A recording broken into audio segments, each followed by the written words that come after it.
Okay, hello, this is Chloe Blingett, and I will be comparing the best sellers between One Piece set OP11 or Fist of Divine Speed and Pokemon sets Black Bolt and White Flare. So the way that this is going to work is I'm going to compare the top 5 best sellers within each set to each other.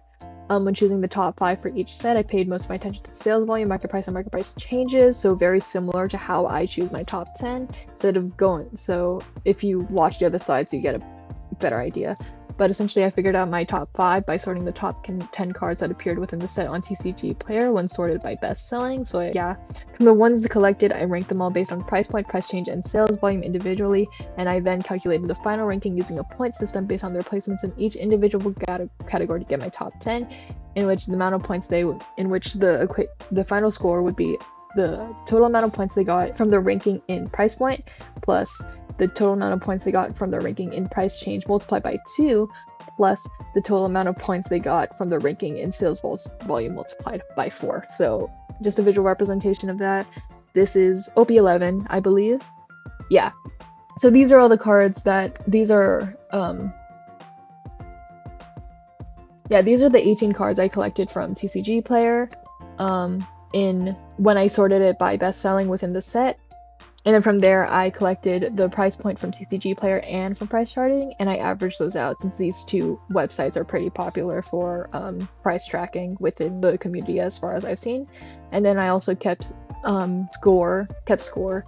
I also collected the price change data, which is just what percentage the price has changed within the past 3 months for each individual card. You'll see I have some NAs around here. That's just if the price wasn't given to me or I just couldn't find data for it. In this case, the graphs just weren't available when I was collecting the data.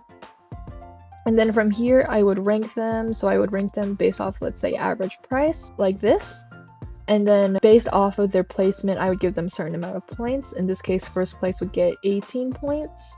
And last place would get 1 point or the least amount of points. This one's a little difficult because we have so many missing values. Do the same for price change, give them points based off their placements, and then I'd personally rank the sales volume just from looking at their prices on TCG Player, and then also looking at the recently solds on eBay.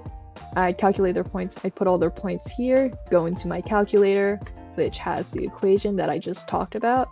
And then from here, I would rank them based off of the amount of points they had. I'd take the top 10 and put them in there. And the same thing with Pokemon, obviously. From here on out, like I said, I will be comparing the cards based on their rankings. So in this case, the number 1 best-selling card in OP11 will be compared to the number 1 best-selling card in Black Bolt and White Flare, and so on. And each slide will have both cards present, as well as the explanation of why I think both cards are in their ranking within their respective set. And then I'll comment on it from there. Just talking about similarities and maybe some differences between the two. And I'm going to add in a few important notes. Black Bolt and White Flare are technically 2 different sets, but they have so much overlap that I'm considering them one set. So that's something to think about. That's something to think about mainly because they're 2 different sets, there are different mascot cards. But that's just something to know, and that's something we'll get into later. Thing number 2, I know quite a bit about Pokemon. I don't know that much about One Piece, so if I say anything inaccurate, I apologize. But everything I got from One Piece I did based off of researching into the community and the Reddit and stuff like that. Okay, getting into our number 1 ranks. We have Lucky Roo TR, which is a treasure card from the One Piece set, and Zekrom EX 172 from Pokemon. Also, I color-coded the cards, so anything in like blue or with a blue border like this is related to the One Piece card. Anything in orange or in orange like this is related to the Pokemon cards. So starting off with a factor that's seen in both, we'll talk about the character. In Lucky Roo, I think that's how you say their name, I apologize if it's not, but Lucky Roo is tied to red hair pirates, which leads to it benefiting from long-term fan hype. This is related to the media, the anime, the manga, so this character is popular due to its presence within the media. Zekrom, on the other hand, similar reason. Zekrom's a legendary Pokemon. It's also the Gen 5 mascot. Because it's heavily associated with the Pokemon Black video game and generation, it adds a nostalgia factor to it, which appeals to especially older collectors. So both of their characters are heavily related to the media, which adds to their popularity. One of the differences, though, in Zekrom is that this card and Zekrom in general has been the advertised chase card of Black Bolt, which just makes it highly sought after in general. So essentially Pokemon was like, hey, we're releasing this set, you're gonna want this card. And so that automatically increases popularity. That also just by default makes it rarer. And then talking even more about rarity, Pokemon, all of the cards you're about to see are going to be full art cards for Pokemon cards, which are just essentially cards that are just all art, if that makes sense. As you can see, there isn't like really any board or anything cutting off here. It's kind of hard to explain because for One Piece, like if you said full art for One Piece, technically all cards are full art, so it's kind of hard to apply to that, but it's just a rarity. Full art cards are what collectors go after. They're the rarer cards. They're the ones you chase after, essentially. And I would say treasure rare is actually a pretty good equivalent that they get to that. Treasure rares are among the rarest pulls in a set, similar to how full arts are among the rarest pulls in a set. And so rarity is also a factor for both of these cards in terms of them being up here. Similar to how advertisement isn't a factor within Lucky Roo, a factor that isn't there for Zekrom is the playability. So within the One Piece, so in general, the One Piece TCG collectors and buyers, sorry, I'm trying to phrase this correctly. One Piece TCG is a lot more targeted to players as opposed to collectors. So because of that, and because people like actually know how to play the game, and buyers, there's a percentage of buyers that are just players and are buying cards just to use in their decks to play in the game. Playability tends to be a large factor when looking at the best sellers of a set. Pokemon does not have that. Pokemon right now is targeted a lot more to collectors, which is why the chase cards tend to be full arts, and why maybe you'll see a little bit more emphasis on like aesthetic, or like you'll see quite a few differences in artwork between the two sets. But because the Pokemon TCG is more targeted towards collectors, you won't see playability as a factor. Maybe you'll see it a couple times in relation to VGC instead, which contributes a bit more towards character popularity than anything. But One Piece cards will have playability as much more of a weighted factor. In this case, this Lucky Roo card has strong in-game utility, which contributes to red decks, which are currently extremely popular within the game meta. And that's another reason why it's up there that Zekrom just doesn't have. And I think that's it for these two cards. We can move on to the second place cards, which are Luffy Toru, I'm sorry, I don't know how to say it, a Luffy card SP, and Kyurem EX165.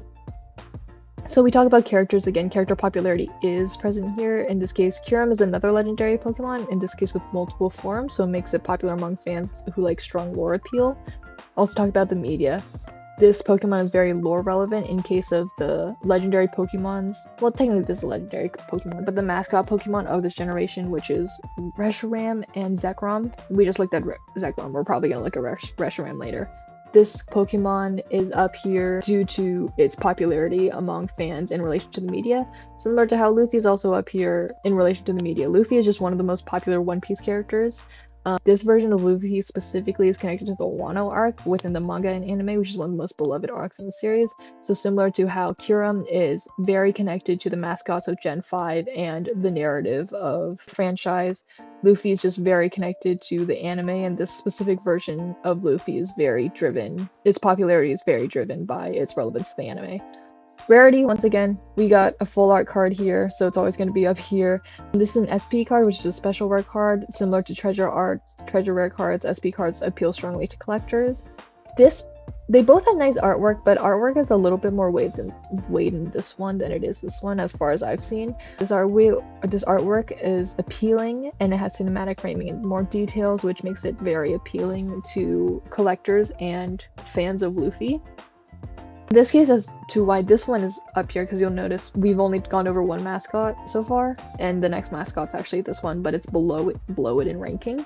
This is a legendary Pokemon, and also a Pokemon that's super attached to the mascots. It isn't as popular as the mascots, and it also isn't one of the advertised chase cards, and so it is often cheaper than the other mascot cards, while still being connected to them. So people will buy this just because it's at a cheaper price point than the mascot cards. Sorry. Third ranking. Another Luffy card, Monkey D. Luffy. This is an alternate art this time, and then we have our other mascot card, Reshiram EX173. So we can go into character first. Character popularity. Luffy is one of the most popular characters in One Piece, as we've talked about before. Specifically, this is a Luffy leader card, and Luffy leader cards are always popular. Leader cards in general are quite popular, and we'll go a little bit into why later on, mainly to do with playability. Essentially, this is a really good Luffy card. Once again, we have, and then for Reshiram, this is our other Gen 5 mascot, another legendary Pokemon, and in this case, this is the advertised chase card of White Flare, which makes it as sought after as Zekrom, or it should, but it's lower ranking. We also have that nostalgia factor from just it being in Gen 5 that Zekrom had, and we also have the monochrome aesthetic which appeals to collectors, and that Pokemon really pushes out there. And another full art. This is also a full art, but I think the main reason why it's up here is the advertised chase card. As opposed to this is an alternate art, which we talked about comparing rarity before, where like full art is pretty comparable to treasure rares and special rares. I don't think it's as comparable to alt arts, but it's still something to know. Alt arts are also sought by collectors, maybe not as heavily, but it still is. And alt art leaders are often desired due to the art style usually being cleaner with stronger contrast and more personality. And then we also see the playability factor that isn't present for the Pokemon cards so far. In this case, this card has a competitive presence as a leader card. Leader cards are just very important in competitive play, and this is also Luffy leader card, which just also ups the popularity among leader cards quite a bit. Our ranking number 4, we have another Luffy card, surprise. This one's another alternate art, and then we have Seismitoad. Let's talk about Seismitoad really quickly, because this was a card that I'm still a little bit confused about, but he's within our top 5. This one I added the factor of playability because it's a little bit difficult for me to see the other factors within it. But playability also talks about character popularity a bit because I talk about competitive relevance both within the video game and the card game. So when I say video game, I'm talking about VGC, which are the video game competitions of Pokemon, which is like you can collect cards and people don't play the card game, but people are invested in VGC, which is the video game portion. So if you've ever played a Pokemon video game, the turn-based battle system that they have there, they just turned that into competitive play. And so apparently Seismitoad was quite relevant in VGC for a bit. And so that kind of, it increases more its character popularity than its playability because we're looking at a card. Since we're talking about playability, let's look at Luffy really quickly. This Luffy is considered a power peak Luffy, which fans love and can be strong in gameplay. I'm gonna be so honest. There are fans that refer to Power Peak Luffy both in terms of the card game and the anime, and there are some that refer to him as Power Peak Luffy only from the anime. So this might also just have the same character popularity, but there are fans that are saying that it's also strong in gameplay, so I added this in. And the character popularity, I didn't talk about I didn't add the character popularity factor with Seismitoad because I don't actually think Seismitoad is that popular of a Pokemon. But we talked about Luffy being one of the most popular characters in One Piece before. And artwork, in this case, I think art style does carry this one a little heavier just because I don't see as much of the other factors. This art style is very unique. It is liked by many fans, and it was also done by a quite popular artist among the collectors of Pokemon cards. In a similar way, this is a very appealing art style to fans. It's an alternate art as well. In this case, it has high contrast, high detail, and dynamic posing. In terms of differences, they're very different art styles. We can talk about that. Very different color palettes. That's the color I was looking for. But I think they're both very appealing to fans who know the Pokemon and know the character. In this case, not only is it unique, but it's very bright and vibrant, and there's quite a bit of character expression in here. This is a lot of character expression with the dynamic posing, the high contrast, the action shot. And yeah, I think that's it for rank 4, which means we're on to our last one, is rank 5. Sanji SP, a special rare card, and Hilda 164. This is our first trainer card, full art trainer card at that. But in terms of trainer cards within the Pokemon TCG, trainer cards attract collector speculation, so they tend to be up there. And specifically, we have something called the full art trainer effect, which I didn't name, but I've seen people talk about, which is just a thing within Pokemon collectors where, for some reason, human character full art trainers tend to become bestsellers, and so Hilda is up here. We can talk about character popularity. Hilda is, I don't think she appears in the anime at all. She is the Gen 5 female protagonist in the video game, which makes it appealing to video game players. So what that means for those who've never played a Pokemon video game, you get the choice between being a boy and a girl, and if you choose girl, then you are Hilda. You are this character. Usually you don't have the name, but you look like her. You are essentially that character. That makes this card appealing to video game players who maybe played as her. Moving on to Sanji. Sanji also has that character popularity, less from the video game. They don't have a video game, but related to the anime, Sanji is one of the original 5 within the Straw Hat Crew, and so that boosts his popularity just by default. Rarity. This is a special rare card. We talked about that before, drawing attention from collectors. Similar to how this is a trainer card and a full art trainer card, which draws attention from collectors. This one also we talk about artwork. Foil finishes and detailed art style with unique background draws attention of collectors. This one has a little bit less of an artwork factor or trait. And collectability.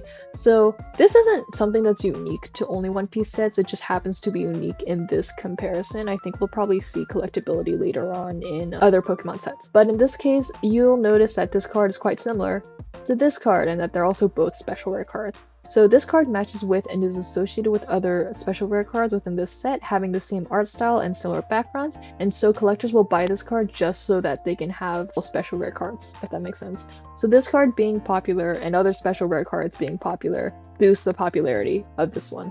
I think that's it for the rankings, just going over a few of them, or just going over some of them, some of the traits. Playability as a factor in One Piece cards, One Piece bestsellers being up there, as opposed to the Pokemon cards not really having playability as a factor, like at all, except for maybe Seismitoad. The push from Pokemon really affecting the bestsellers as opposed to, I think, for One Piece. One Piece, I didn't really look into what they advertise as their bestsellers, but I want to say Lucky Roo is not an advertised bestseller, is not one of the push chase cards like Zekrom and Reshiram were, and yet it's our number one.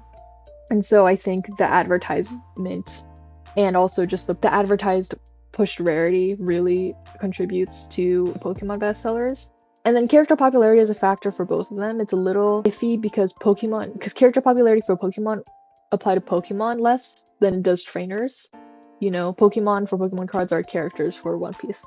But there's still media relevance, it seems, within our bestsellers, specifically with Hilda, Reshiram, Kyurem, Zekrom, and Reshiram being legendary Pokemon, and Luffy and Sanji being our Straw Hat crew members.